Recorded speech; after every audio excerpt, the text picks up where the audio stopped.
Bientôt nous allons être révélés vuba turaza guhishurwa tels que nous sommes, nk'uko turi, parce que ce que nous serons kuko icyo tuzaba cyo n'est pas encore révélé. ntabwo kirahishurwa, Lorsqu'il apparaîtra, ariko igihe azahishurwa Seigneur Jésus, umwami Yesu dans sa gloire, mu bwiza bwe nous serons semblables à lui. tuzasa nawe. Alléluia. Amen. C'est ça l'espérance. Nibyo byiringiro, Et nous allons régner avec lui. kandi tuzimana nawe Si nous persévérons, mes frères et sœurs, komeza kwihangana bene data, et si nous triomphons des épreuves, nituneshe ibigeragezo, si nous continuons à mener le bon combat de la foi, nidukomeza kurwana intambara nziza yo kwizera, l'espérance en Christ est une force. ibyiringiro muri Kristo bifite imbaraga, Quelle que soit la situation dans laquelle il se trouve, ibihe byose waba urimo. si cette espérance Niba ibi qui byiringiro habita Paul byari muri Pawulo habite en toi, bikaba biri muri wowe, ça fait bouger des choses ici. hari ibyo binyeganyeza muri wowe. Nous allons voir l'une des raisons majeures Tugiye kureba imwe mu mpamvu nyamukuru, la raison qui fait que le chrétien soit toujours dans l'allégresse, dans la joie. impamvu yatuma umukristo akomeza kuba mu munezero. Là, nous allons comprendre pourquoi Paul a dit ces paroles que nous allons lire. Niyo tuza kumva impamvu Pawulo avuga aya magambo tugiye gusoma, Philippiens 4, 4. Abafilipi 4:4. Là, nous allons comprendre le pourquoi. Niho tuza kumva impamvu. mujye mwishimira mu mwami wacu iminsi yose, yewe nongeye kubivuga nti mwishime. Amen. Réjouissez-vous toujours dans le Seigneur. Mujye mwishimira mu mwami ibihe byose. Je le répète, réjouissez-vous. Subiyemo ngo munezerwe. Pourquoi est-ce que l'apôtre demande à ce que les chrétiens se réjouissent chaque jour? Kubera iki intumwa isabye abakristo ko bakwiriye kunezerwa buri munsi? C'est parce que le chrétien, Nuko umukristo c'est la personne qui a une raison qui est au-dessus de toutes les raisons que l'homme peut avoir pour se réjouir. niba ufite impamvu iri hejuru y'izindi mpamvu zose zatuma umuntu anezerwa. Parce que sa joie Kubera ko umunezero we puise dans l'espérance qu'il a en Christ. awuvoma mu byiringiro afite muri Kristo. Et parmi ceux qui forment l'espérance du chrétien en Christ, Kandi mu bigize kimwe mu bigize ibyiringiro by'umukristo, à part se savoir pardonner ses péchés, uretse kuba yaramenye ko yababariwe ibyaha, à part se savoir qu'il a la vie éternelle, uretse kumenya ko afite ubugingo buhoraho, qu'il est passé de la mort à la vie, ko yavuye mu rupfu akajya mu bugingo, qu'il ne sera point condamné. ko atazacirwaho iteka. Toutes ces raisons Izo mpamvu zose font que réellement le chrétien doit se réjouir. zikwiriye gutuma umukristo anezerwa buri gihe cyose. Mais il y a une autre raison Ariko hari iyindi mpamvu que beaucoup de chrétiens n'accordent pas d'importance, abakristo benshi badaha agaciro, alors qu'ils pourraient épuiser réellement la force de se réjouir chaque jour, même au milieu des épreuves. kandi bari kuvomamo imbaraga zituma banezerwa no mu bigeragezo bacamo. C'est ce que nous allons voir rapidement. Nibyo tugiye kureba mu magambo make. Daniel, Muri Daniel, le livre du prophète Daniel, igitabo cy'umuhanuzi Daniel, au chapitre 7 igice cya 7 et au verset 27. ku murongo wa 27. maze ubwami n'ubutware n'icyubahiro cy'ubwami bwose buri munsi y'ijuru bizahabwe ubwoko bw'abera bisumba byose. Ubwami bwayo ni ubwami buzahoraho iteka, kandi ubutware bwose buzajya buyikorera buyumvire. Amen. Amen. Le règne, la domination et la grandeur de tous les royaumes Maze ubwami n'ubutware n'icyubahiro qui sont sous les cieux, cy'ubwami bwose buri munsi y'ijuru, ça veut dire tous les pays du monde, nuvuga ngo ibihugu byose byo ku isi seront donnés au peuple des saints du Très-Haut. bizahabwa ubwoko bw'abera bw'ibisumba byose. Comprenez? Amen. Son règne, dans le règne de Dieu avec les saints, Nuvuga ngo ubwami bw'Imana n'abera son règne est un règne éternel. ni ubwami buhoraho, Et tous les dominateurs le serviront et lui obéiront. n'ubutware bwose buzajya buyikorera buyumvire. Donc le chrétien, Umukristo il doit vivre avec la perspective akwiriye kubaho afite iyerekwa que il arrivera un temps ko hari igihe kizagera où il va régner avec son Seigneur. aho azimana n'umwami we. Un règne éternel. Ni ubwami bw'iteka ryose. Ça, on l'oublie. Ibyo turabyibagirwa. Nous passons toujours au ciel. Twe dutekereza gusa ku bijyanye n'ijuru. Et parce que la plupart des gens et de tout temps, nuko abantu benshi bo mu bihe byose, ils ont eu cette conscience qu'il y aurait un ciel. bafite mu bitekerezo byabo ko hari ijuru. Et finalement, cette notion du ciel devient hypothétique. Rero ku bijyanye n'ijuru bisa nkaho bishoboka cyangwa bidashoboka. C'est quelque chose de flou. Ni ikintu kidafututse. Parce que l'homme, il est dominé par la chair. Nuko umuntu aganzwa na kamere. Donc un chrétien, oui, c'est vrai, la Bible dit nous irons au ciel, nous irons au ciel. Et vous voyez même les païens, quand quelqu'un meurt, automatiquement il est au ciel. Abakristo bava tuzajya mu ijuru, tuzajya mu ijuru, n'abapagani iyo umuntu apfuye baravuga ngo agiye mu ijuru. Alors cela a fait perdre de force cette espérance du règne de Jésus-Christ. Rero ibyo nibyo byatumye habaho gutakaza imbaraga ibyo byiringiro bikomeye. Mais réellement, ariko ubusanzwe cette perspective du règne de Jésus iyo yerekwa rijyanye n'ubwami bwa Yesu faisait l'espérance même des prophètes de l'Ancien Testament. Niyo byari ibyiringiro by'abahanuzi bo mu Isezerano rya kera. C'est pourquoi lorsque Isaïe a prophétisé même Habakkuk, niyo mpamvu Yesaya yahanuye hamwe na Habakuki qu'il arrivera un temps ko hazabaho igihe dans l'histoire de cette planète, mu mateka y'uyu mubumbe, dans l'histoire de la terre, mu mateka y'isi, dans l'histoire du monde, mu mateka y'isi, où la terre entière aho isi yose sera remplie izuzura de la connaissance, kumenya, de la gloire, ubwiza de l'Éternel, bw'Uwiteka, comme les eaux nk'uko amazi remplissent yuzura le fond de l'océan. inyanja. Amen. Cela constituait une source de joie pour les prophètes qui annonçaient cela. Abo bahanuzi bahanuraga ibyo byari isoko y'umunezero wabo. Amen. Amen. Et qu'en est-il de nous? Ese kuri twebwe bimeze bite? C'est pourquoi notre joie elle est en dents de scie.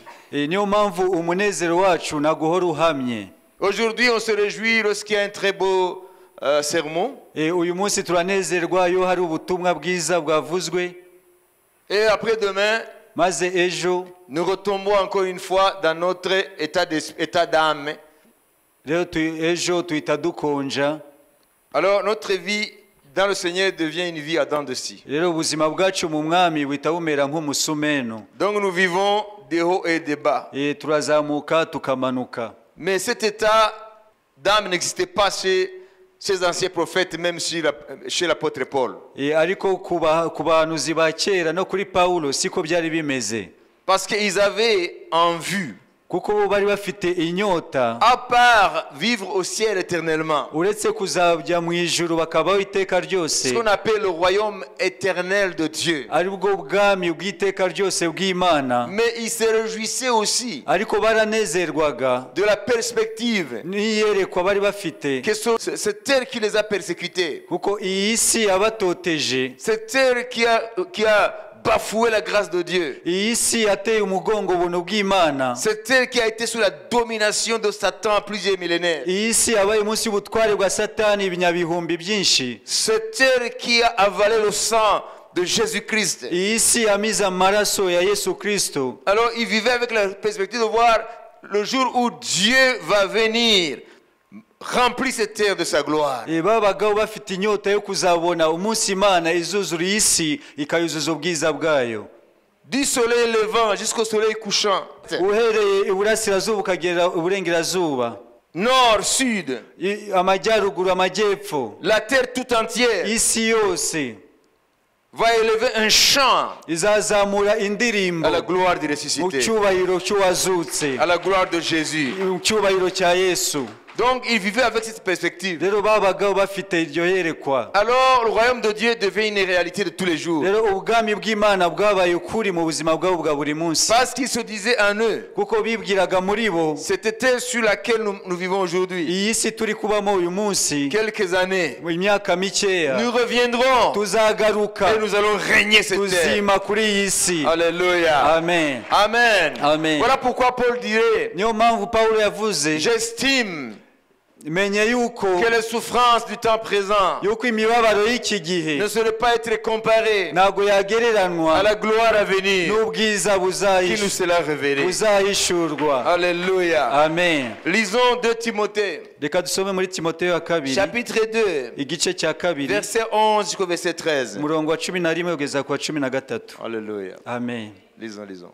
iri jambo ni ryo kwizerwa ngo niba twarapfanye nawe tuzabanaho nawe, kandi nitwihangana tuzimana nawe, naho nitumwihakana nawe azatwihakana. Amen. Vous comprenez? 13. kandi nubwo tutizera we ahora ari uwo kwizerwa kuko atabasha kwivuguruza. Amen. Amen. Amen. Cette parole est certaine, elle est certaine. ni iryo kwizerwa, iri jambo ni iryo kwizerwa, Elle est certaine. ni iryo kwizerwa, Il n'y a aucun nombre de doutes. nta gushidikanya. Ce soir, cette parole, uyu mugoroba iri jambo elle est certaine. ni iry'ukuri. amen. Amen. C'est quelle parole? ni irihe jambo? Si nous sommes morts avec lui, niba twarapfanye nawe nous vivrons aussi avec lui. tuzabanaho nawe. Amen. Amen. Si nous persévérons, kandi nitwihangana nous régnerons aussi avec lui. tuzimana nawe, Si nous le renions, lui aussi nous régnera. naho nitumwihakana nawe Si nous azatwihakana. sommes infidèles, il demeure fidèle, kandi nubwo tutizera wahora ari uwo car il ne kwizerwa peut se renier lui-même. kuko atabasha kwivuguruza. Amen. Amen. Si nous persévérons, nous régnerons aussi avec lui. twihangana tuzimana nawe. Donc il y a un règne qui nous attend, ni ukuvuga ngo hari ubwami budutegereje, le règne de Jésus-Christ. ubwami bwa Yesu Kristo. Oui, au ciel, il y aura le règne éternel de Dieu. yego mu ijuru hazaba ubwami buhoraho bw'iteka ryose. Dieu est un roi éternellement. Imana ni umwami iteka ryose. Mais si cette terre, ariko hano ku isi Dieu a voulu qu'il y ait des dispensations, Imana yashatse ko habaho ibihe bitandukanye, qu'il y ait des temps où il semblerait que Dieu n'est pas Seigneur, ko habaho ibihe bizasa nk'aho Imana atari umwami, tout en restant éternellement roi nubwo et Seigneur. ihora ari umwami n'umutware ibihe byose. Alors nous allons bientôt, rero vuba nous allons entrer turaza kwinjira dans ce qui a fait la curiosité et l'espérance des prophètes de l'Ancien Testament. ibyari amatsiko n'ibyiringiro by'abahanuzi bo mu isezerano rya kera. Même les anges désirent plonger le regard dans cette vérité. N'abamarayika bifuza kureba Bafite amatsiko ngo barabirunguruka. Ce que toi tu es, c'est dont toi tu es indifférent. Les anges, eux, ils font de cela l'objet de leur investigation. ibyo wowe utitayeho abamarayika barabirunguruka bagashaka kubimenya. Bakabigira umurimo w'ubushakashatsi. Amen. Ese aba bantu buza bumeze gute? Barabitegereza bo buri hano bazi ko Imana itabeshya. Bakababona mwebwe mu bihe bizaza murimo abami, muzima ingoma, kandi ibintu bazi muza mufite imibiri isa n'iy'umwami wabo. Amen. Amen. Alors cela, ils font de cela l'objet de leur investigation. ibyo rero biba impamvu y'ubushakashatsi bwabo. C'est ce que nous lisons dans 1 Pierre, nibyo dusoma muri Petero wa mbere chapitre 1er. igice cya mbere. Alléluia. Amen. Verset 10 à 12. umurongo wa 10 kugeza ku wa 12. abahanuzi bahanuye iby'ako gakiza barondora n'iby'ubuntu mwari mugiye kuzahabwa babishimikiriye, barondora igihe icyo ari cyo n'ibimenyetso byacyo byerekanwaga n'umwuka wa Kristo wari muri bo, agahamya imibabaro ya Kristo itari yaba n'ubwiza bw'uburyo bwinshi bwari bugiye kuyiheruka, kandi bahishurirwa yuko batabyerekewe ahubwo ko ari mwe babyerekewe. Ibyo none mumaze kubibwirwa n'ababwirije ubutumwa bwiza babwirijwe n'umwuka wera woherejwe ava mu ijuru, kandi ibyo abamarayika babigirira amatsiko bashaka kubirunguruka. Amen. Amen. Amen. Vous avez compris? Amen. Acclamons Jésus. dukomere Yesu amashyi. Les prophètes qui ont prophétisé touchant la grâce qui vous était réservée, c'était grâce dans laquelle nous nous glorifions aujourd'hui. Abahanuzi bahanuye iby'ako gakiza On fait de ce salut l'objet de leur recherche et de leur investigation. barondora n'iby'ubuntu mwari mugiye kuzahabwa babishimikiriye. C'est-à-dire les prophètes prophétisaient des choses qui les dépassaient. ni ukuvuga ngo abahanuzi bahanuraga ibintu bibarenze, Des prophéties qui avaient une portée millénaire, ni ukuvuga ngo bwari ubuhanuzi bwagombaga kuzasoza nyuma y'ibinyagihumbi, qui transcendent leur période. birenze ibihe byabo. Alors, ils sondaient, rero bagashaka kubimenya, ils faisaient des recherches bagakora ubushakashatsi sur ce que l'Esprit annonçait par eux-mêmes. ku byo umwuka wera yamenyekanishaga binyuze muri bo, Parce que la Bible, kuko Bibiliya elle a été inspirée par le Saint-Esprit. yahumetswe n'umwuka wera. Les hommes ont parlé de la part de Dieu. abantu bavuze basunitswe n'umwuka wera, C'est pourquoi ils annonçaient des choses qui les dépassent. niyo mpamvu bavugaga ibintu bibarenze, Et après, ils analysaient ce qu'ils avaient prophétisé. maze nyuma bakareba ibyo bahanuye, Et concernant le royaume de Jésus, noneho bareba ubwami bwa Yesu, la gloire qui va sortir de ses souffrances, ubwiza buzava mu mubabaro we, un peuple nombreux, bukava mu bwoko bwinshi, un peuple glorieux, ubwoko bw'icyubahiro de toutes les nations, bwo mu mahanga yose, de toutes les tribus, bwo mu moko de yose, toutes les langues, bwo mu ndimi de zose, tout peuple, bwo mu moko yose, de tous les âges, bwo mu bihe byose, lorsqu'ils vont se réunir igihe bazateranyirizwa hamwe autour du Sauveur, imbere y'umucunguzi wabo, autour de celui qui les a rachetés, imbere y'uwabacunguye, autour de celui qui les a tant aimés. imbere y'uwabakunze cyane. Alors les prophètes analysaient, abahanuzi rero bakabireba, parce que c'était des choses qui les dépassaient, kuko byari ibintu byari bibarenze, parce que l'église c'est un mystère kuko itorero ni ubwiru qui a été caché aux générations de l'Ancien Testament. bwari buhishe urungano rwa mbere mu bihe by'isezerano rya kera. C'est pourquoi Paul a dit, niyo mpamvu Pawulo yavuze ngo l'église est un mystère. itorero ni ubwiru, Aucune des générations passées nta na rumwe mu rungano rwatambutse qui a eu cette révélation, rwabonye iryo hishurirwa, comme nous l'avons nous, nk'uko twebwe les apôtres et les prophètes de Jésus. abahanuzi n'intumwa za Yesu, Dieu nous a révélé ce mystère par le Saint-Esprit. Imana yaduhishuriye ubwo bwiru binyuze mu mwuka wera. Donc les prophètes ne parvenaient pas réellement à comprendre.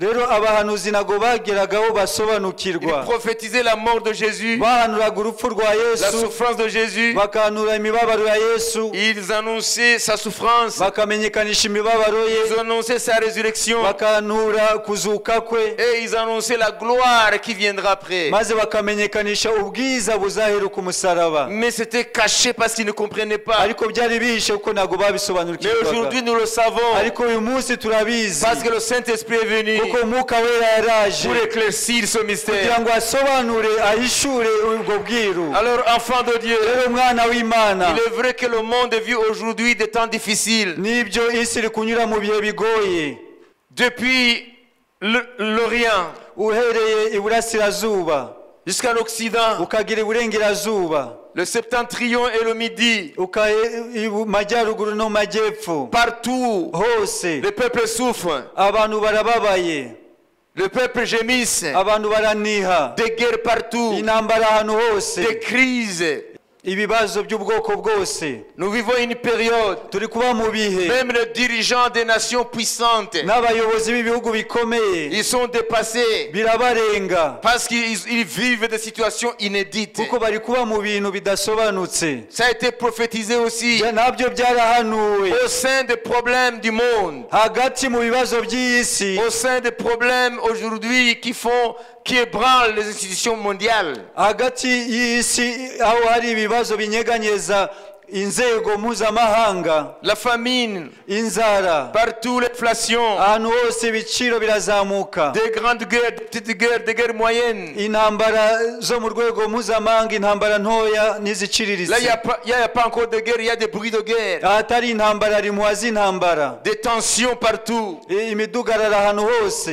Il n'y a aucune partie du monde qui est en paix. nta gice na kimwe ku isi gifite amahoro. Le monde est agité comme jamais auparavant. Isi yarahungabanye kurusha ibindi bihe byatambutse. On cherche la paix, mais la paix s'éloigne. Ushaka amahoro ariko amahoro akaba kure y'abantu. Et je ne vais pas vous promettre plus que ce que la Bible a dit. Ntabwo ushaka kubasezeranya Plus que la Bible a dit. kuko Bibiliya yavuze Je ne ngo peux pas vous promettre plus que ce que la Bible a dit. ntabwo nabasezeranya ibirenze ibyo Bibiliya yavuze. La Bible a annoncé Bibiliya des yaramenyekanishije temps difficiles ibihe bigoye comme signe précurseur du retour de Jésus. ko ibihe biruhije bizaba ibibanziza kugaruka kwa Le Yesu. monde sera comme une femme en travail Isi izaba imeze nk'umugore ugiye kubyara qui souffre des douleurs de l'enfantement. ababazwa n'ibise.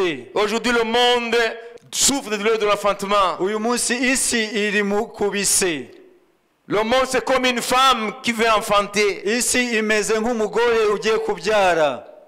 Les guerres que vous entendez, de loin ou de près, Intambara mwumva ziri kure n'iziri hafi. des crises sociales partout, Imidugararo ahantu hose et des problèmes qui s'empirent partout. n'ibibazo bikomeza kwiyongera ahantu La hose. Bible qualifie cela de douleur d'enfantement. Bibiliya ibyita imibabaro Yo kuramukwa. yo kuramukwa. Alors, quand la femme est en travail, Rero iyo umugore agiye kubyara, on s'attend à la naissance de bébés. iyo umugore ari ku bise baba biteze umwana ugiye kuvuka. La terre est en travail Isi iri ku bise parce qu'elle va enfanter bientôt. kuko igiye kubyara vuba. Elle va enfanter quoi? Izabyara iki? Elle va enfanter quoi? Igiye kubyara Elle iki? va enfanter qui? Izabyara nde? La terre est en travail. Isi iri ku bise. Les problèmes mondiaux Ibibazo byo ku isi sont interprétés par la Bible comme les douleurs d'une femme qui veut accoucher. Bibiliya ivuga yuko mbere yuko Yesu agaruka isi izaba imeze nk'umugore ari ku bise.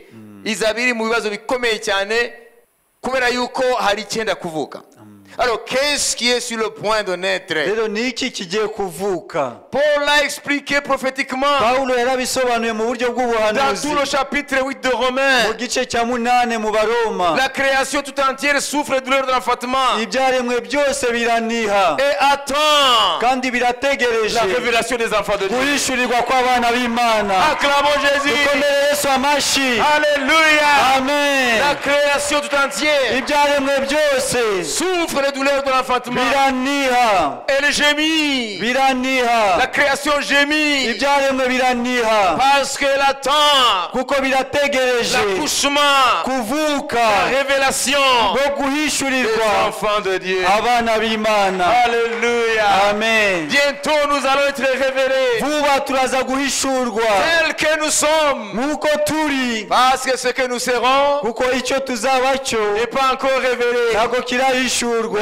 Lorsqu'il apparaîtra, ariko igihe azahishurwa Seigneur Jésus, umwami Yesu dans sa gloire, mu bwiza bwe nous serons semblables à lui. tuzasa nawe. Alléluia. Amen. C'est ça l'espérance. nibyo byiringiro Et nous allons régner avec lui. kandi tuzimana nawe Si nous persévérons, mes frères et sœurs, komeza kwihangana bene data et si nous triomphons des épreuves, nituneshe ibigeragezo si nous continuons à mener le bon combat de la foi, nidukomeza kurwana intambara nziza yo kwizera si nous ne nous laissons pas intimider par les forces des ténèbres, nidutemera guterwa ubwoba n'imbaraga z'umwijima, si nous continuons à professer notre foi, tugakomeza kwatura ukwizera kwacu comme Paul, nka Pawulo, je sais en qui j'ai cru, zi uwo nizeye, je sais en qui j'ai cru, zi uwo nizeye, et je sais qu'il a la puissance kandi nzi ko afite imbaraga de garder mon dépôt. zo kurinda ikibitsanyo. Alléluia. Amen. Nous lui avons confié notre vie. Twamuhaye ubuzima bwacu, Nous lui avons confié notre destinée.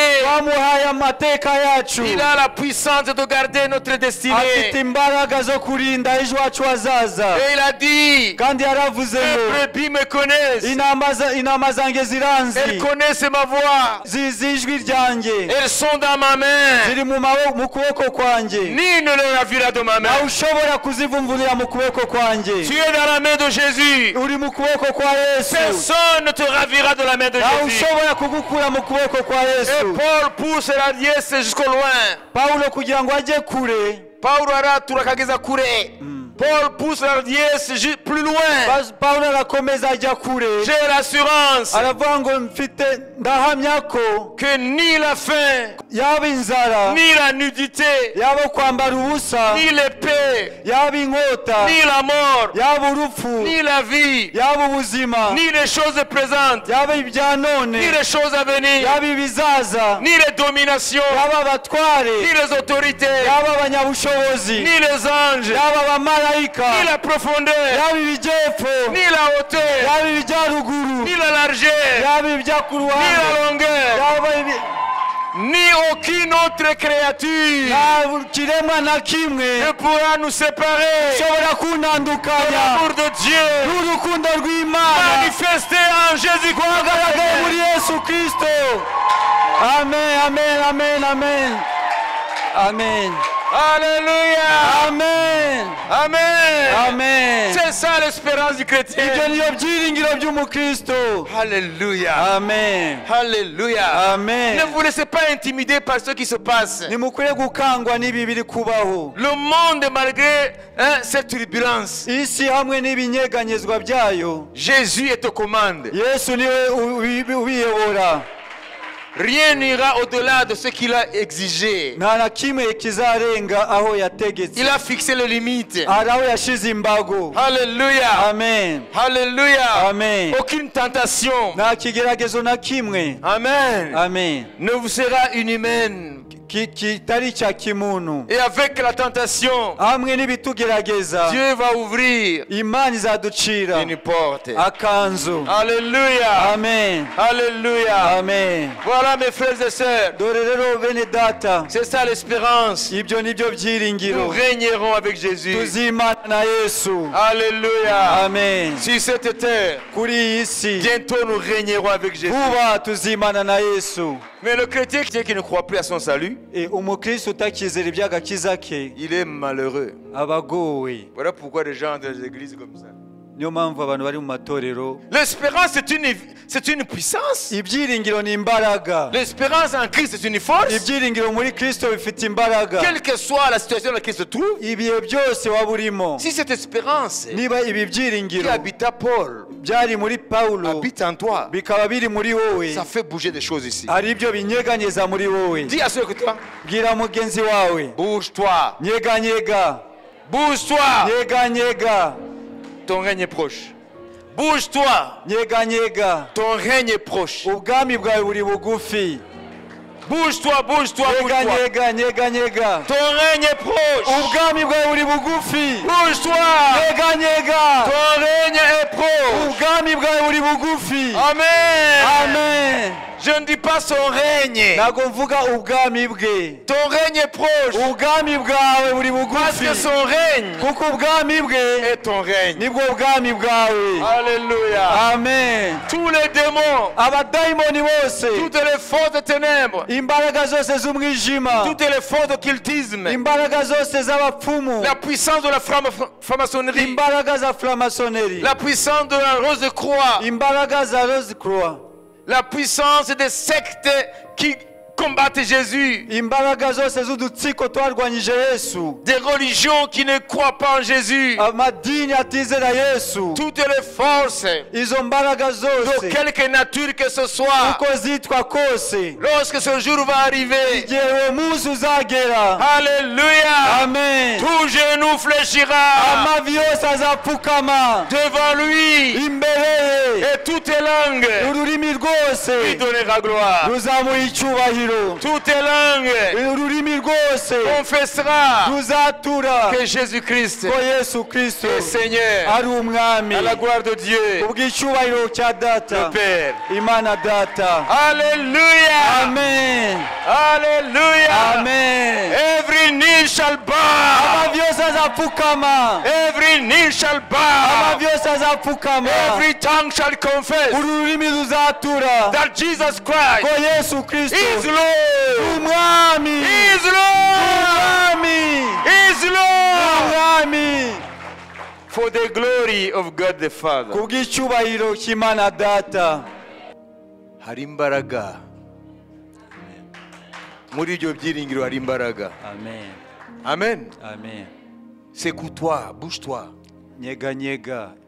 La vérité n'est pas ce que tu crois. Ukuri ntabwo ari byo wowe wizera. Ce que tu crois, ce que tu appelles réalité, Ibyo wibwira ko biriho c'est pas vrai. ntabwo ari byo. C'est pas vrai. Ntabwo ari byo by'ukuri. Non. Oya. La réalité Ukuri est ce que tu viens d'entendre. nibyo umaze kumva.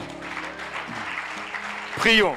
Reka dusenge. Alléluia. Amen. Reka ushime Imana ku bw'ubwo bwami. Amen. Kandi buzakubere igihe cyose isoko uvomamo umunezero, Amen. uvomamo ibyishimo. Amen. Ntukongere kwiheba. Amen. Kuko ibyo byose bikwihebesha nta mbaraga bifite. Amen. Haleluya. Amen. Urakoze mwami kuri umwanya muto duhaye wo gusoza aya masengesho tumaze mu minsi 5. Iri jambo ry'ibyiringiro mwami riterwe mu mitima yacu nkuko abatubanjirije ba Paulo barivomemyo imbaraga zabashije kunesha ibigaragazo bikomeye bagiye banyuramo kugeza aho barangiza urugendo rwabo bashima Imana bahisha umwami wawe icubahiro. Mwami umwuka wo kwiheba nukabe mu itorero, ariko umwuka w'ibyishimo muri Kristo aba ari wo igihe cyose unesha mu buzima bwacu, mu buzima bw'itorero, mu izina rya Yesu Kristo. Amen. Amashyi menshi ku mwami.